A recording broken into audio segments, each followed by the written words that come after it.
it's Marley from the Energy Boutique with your energy forecast for Thursday, November 9th. So today, of course, we're going to see the moon shift into Libra energy. We had the moon in Virgo go void, of course, at 11:56 p.m. Eastern Standard Time last evening, and we're locking into this Libran energy at 3:09 a.m. Eastern Standard Time. So the transition from Virgo energy to Libra energy is always a little bit lighter and brighter, but because this Libran energy has a lot of activity to it, meaning Venus, the goddess of love, beauty, worth, pleasure, and money, just moved into her rulership in this Libran energy here yesterday, we are sorting some things out. We're kind of exploring this particular unbalanced scale situation. Again, reminder, this past Libra season was an absolute shit show. Definitely did not illuminate the light and bright parts of Libran energy. And it is safe to say that when we have the moon moving through this Libran energy, this is a time for us to try and rebalance the scales that, of course, got way out of whack when Libra season was alive and well. So Libra energy is all about trying to find balance. But of course, we only find balance through experimenting with the extremes. Yes, we want love. Yes, we want peace. Yes, we want harmony. But we also have to remember that the Libran energy acts as a mirror to reflect back to us what it is that's going on within us that we can only observe by the triggers and the activations taking place outside of us. So there's definitely going to be some, I'm going to say, inner reflection needed. We're still very much in this eclipse energy. We are kind of seeing it dissolve and dissipate the closer we get to the new moon in Scorpio, but we're in it nonetheless. We're still putting the pieces together. A lot of things clicked over the last couple of days of having the moon in Virgo, really pushing us to analyze and dissect certain areas of our life, certain thought patterns, certain ideas, certain beliefs. And so now that we were kind of tunnel visioned in that particular analytical type of situation in our mental plane, in our emotional realm, now we're looking to come out of it. We're looking to balance the scales again. We're looking to get our heart and our head in alignment. We're looking to take hints and clues from our external realm on what's going on within us because we haven't been able to articulate it clearly as of yet, not to ourselves, not to anyone else around us. So we have 8 different aspects taking place here today. All 8 are involving the moon, which means that it is a moon day. It is going to be an emotionally refining day. Even more than that, we have an extra layer of intensity kind of taking place because this is the last day that Mercury, ruler of the mental plane, ruler of information, communication, and how we express ourselves, will be in Scorpio energy. We will be seeing Mercury transit into Sagittarius energy, which of course is going to be a major shift. If you haven't listened to that astro forecast, I'm going to recommend you do that. If you want to know where this is going to be taking place, first and foremost in your life, go ahead, download the November zodiac forecast. And of course, bust out the Scorpio Season E guide if you've downloaded it, because we are going to want to capture how our mind shifts, how our narrative shifts, how our perspective, our belief system, how our understanding is going to be shifting, moving out of the deep, dark, probing energy of Scorpio and moving into the light, optimistic, confident, really, really beautiful energy of Sag. It's definitely the refresher, the renewal energy that we need through this major transformation, and in this case of the mental plane, before we hit that green light go ahead to emerge as this whole, complete new version of self under the new moon in Scorpio. So as I mentioned, 8 different aspects, all 8 involve the moon. The moon in Libra energy is going to go ahead and make a very tough aspect with Saturn. Saturn is the lord of karma. He rules over roles, responsibilities, systems, structures, foundations. He is now direct in this Pisces energy, but we're still very slow moving as of this particular point in time, which means that there's a emotional illumination showing us where it is that we're still very unstable in our emotional realm, where it is that we're not quite ready, not quite prepared or equipped to kind of boss up to this new karmic chapter, to these new roles and responsibilities.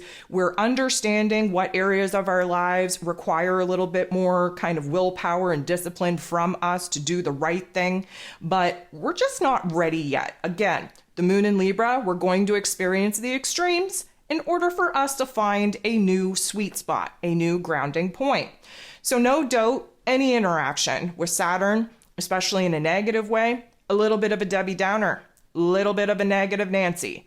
We're definitely feeling the heaviness, the weight, the responsibility on our shoulders at this particular time to kind of get our shit together, to get ready to boss up, to get ready to make some major moves. The moon is then going to bump into Venus. So Venus rules over this Libran energy. She just moved into her place of power in this Libran energy at the very, very beginning degrees. So these two are coming together, and this is an emotional reset, if you will.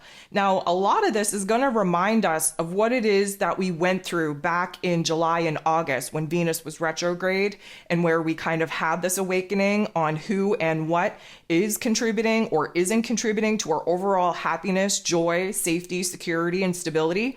Now those particular memories, if you will, are coming back up because we've been in a state of non-action.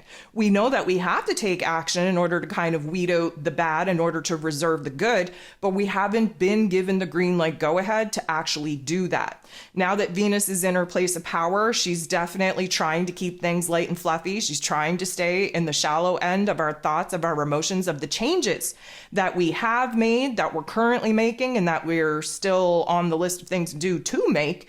But this particular energy is almost giving us an awareness of what it is that maybe we've been running away from, what it is that we've been avoiding, what it is that we've been failing to actually take action upon in order to rearrange our physical realm to start mirroring back to us what it is that we've already created as far as a happy place goes within our inner realm. The moon is then going to semi-square, creating a lot of tension and conflict with the sun.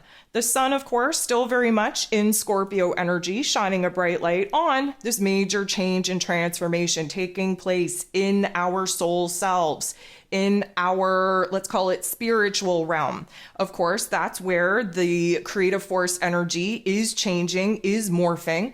It is going to be anchored into our physical bodies over these next couple of days, and we are going to have an opportunity to bust it out for the first time when the new moon in Scorpio hits. But this particular interaction, of course, the moon is very representative of our emotions, of our unconscious self, of the past as well, because of course we're having a hard time closing the door on the past, on the old. And the sun, of course, is trying to show us where, because of this bright light being shone, where the major change and transformation has to take place first and foremost before we're going to be able to kind of close the door on the old and open the door up to the new. The moon will then interact with Jupiter. Jupiter is the planet of growth, expansion, beliefs, abundance, and blessings. He's currently retrograde, so inner reflection, in Taurus energy. We're taking a good look at who it is that we are, who it is that we had to be, who it is that we've become because of some of the circumstances in which we were currently dealing with. We're having a good opportunity to see the amount of growth that we've been able to endure inside of us, the major changes, the major transformations happening within us, realizing where in our physical realm we're no longer in alignment, no longer really attached to some of the people, places, and things that our old self and the old realm and the old karma had created. So this is a good interaction. The moon interacting with Jupiter in this way, definitely kind of picking us out of the earlier funk between Saturn, between the sun, and really dusting us off to see the positives. Now, of course, Jupiter always kind of instills a new level of optimism, a new level of confidence in us, really pushes the boundaries of our comfort zone in order for us to grow. And so emotionally speaking, because the moon is in Libra, we're looking to find balance there. We just sat in the darkness. This particular energy is pushing us more into the light. The moon is then going to semi-square Mars. So Mars is the god of war. He rules over our physical energy, our drive, our passion, our desires, even our anger. He's in Scorpio energy in his rulership. Now, there hasn't been a lot of, let's call it physical action, but there's been a lot of action going on in our inner realm, especially where kind of doing a deep dive in the deepest parts of us to really kind of unearth new passions, new desires, a new driving force, if you will. Now, again, may I remind you, if you're using excitement and anticipation and inspiration as the fuel to your fire, then you know what? You're set. You're ready to go. You just have to continue to kind of cultivate that particular energy and keep it exciting, keep it in an anticipatory level in order to keep that fire energy burning. Okay? Mars is all about keeping that fire burning for us to go after what it is that we want, for us to identify new passions and desires. But if you're using anger, frustration, rage as your fuel, and again, not a bad thing, you just have to use it correctly, then this is going to be a time where we're going to really unearth a lot of anger and frustration within our emotional realm, where it is that the moon going to have a very hard time in Libran energy to stay in the shallow end, because of course Mars is doing a deep dive in the shadow realm in the Scorpio energy. Now we have to unearth the anger, the rage, the frustration, because that is essentially blocking us from, cultivating this energy in a stronger way and giving it a direction, giving it an outlet, giving it meaning, giving it purpose. We will get there, but we're not there yet. The moon is then going to interact with Uranus. Uranus is the great awakener, retrograde in Taurus energy, trying to illuminate for us where it is that we're kind of afraid of the changes that we know that we are A, needing to make, B, have been praying for, and C, that we have basically manifested in our mind's eye, in our inner realm.